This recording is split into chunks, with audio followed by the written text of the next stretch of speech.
I'm here to give you some advice on how to play Skyrim effectively. There are two types of combat. There are normal combat, and then there's goofing off combat.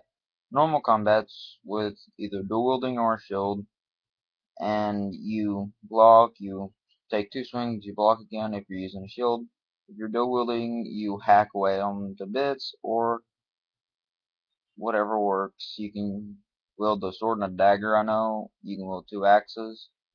Uh, with a sword and a dagger, you usually use the dagger for assassinations and sneak attacks and stuff. That's the main purpose of it.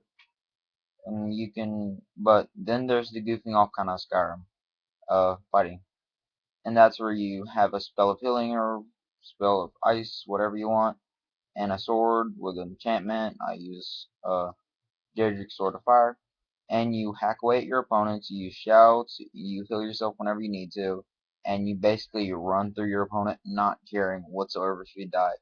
This is only really effective if you're a high level, like 50 something.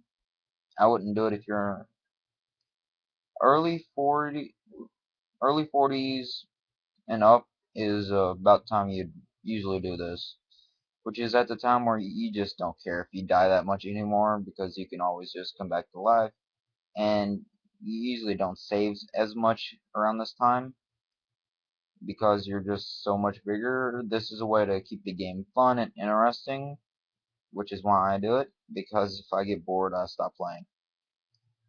Another thing, if piece of advice for you, if you happen to stop playing Skyrim for a while and play a different game, beat it, you need to raid a village or whatever you want to do with the Skyrim. You need to get used to the controls again. I know because I tried playing Assassin's Creed. I beat 3 games over again, and then I started back to Skyrim. I completely forgot all the controls, and the controls are a bit different from Oblivion, but not entirely. It's just something you got to get used to again. Then you can go on to the big stuff. One glitch I recommend you use is the infinite arrow glitch. You can use the infinite gold glitch, or you can pickpocket until you have enough money that you'll never ever sell all that junk. I honestly have so much gold, and I haven't sold half the rings and necklaces and even the clothes I stole. Also, a good reason to pickpocket is you after you get to a certain level, you can get 100 extra carry points, or where you don't get over encumbered so quickly. It's really good. I recommend you get a companion for the infinite carry glitch that you can use with them. It's not really a glitch, it's just something that happened.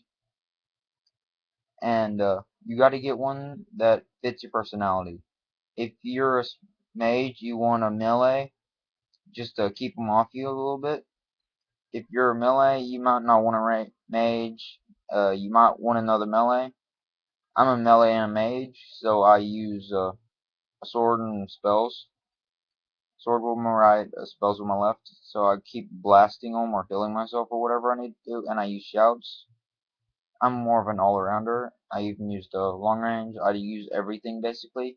Though I rarely ever dual wield the same weapon or spell. My companion or partner or whatever you want to call her is from Whiterun. She's the lady in the Drunken Huntsman. I gave her dragon bone armor, best armor in the game, I guess, or light armor, which she was wearing at the beginning. So I just gave her better armor than that. One thing I've noticed about it though is if you fire her, you can hire her back real quick for 0 gold. That's a plus, though this only works after a little bit. And after you fire her, if you leave her alone for a while, she'll somehow find another set of crappy armor instead of wearing the good armor you got and gave to her, although she'll still keep in her inventory. So to get around this, before you rehire her if she's wearing it, all you have to do is steal it from her with 100 pickpocketing, which is why I mainly got 100 pickpocketing, not just for the gold, by the way, or to turn the whole world into a nude beach. And then you just hire her, you wait a little bit, you go somewhere, and by the time you get there, she'll usually have to put on the good armor again. For some reason, it doesn't just stay with the good armor. I don't know. It's kind of annoying.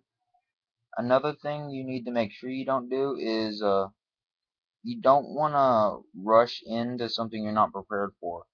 If you're level 1, don't rush into a giant on your own. You're gonna get blasted out of over the trees, really. It'll be very funny to watch, but very painful when you land. And then you'll probably burst out laughing because you got blasted over the trees.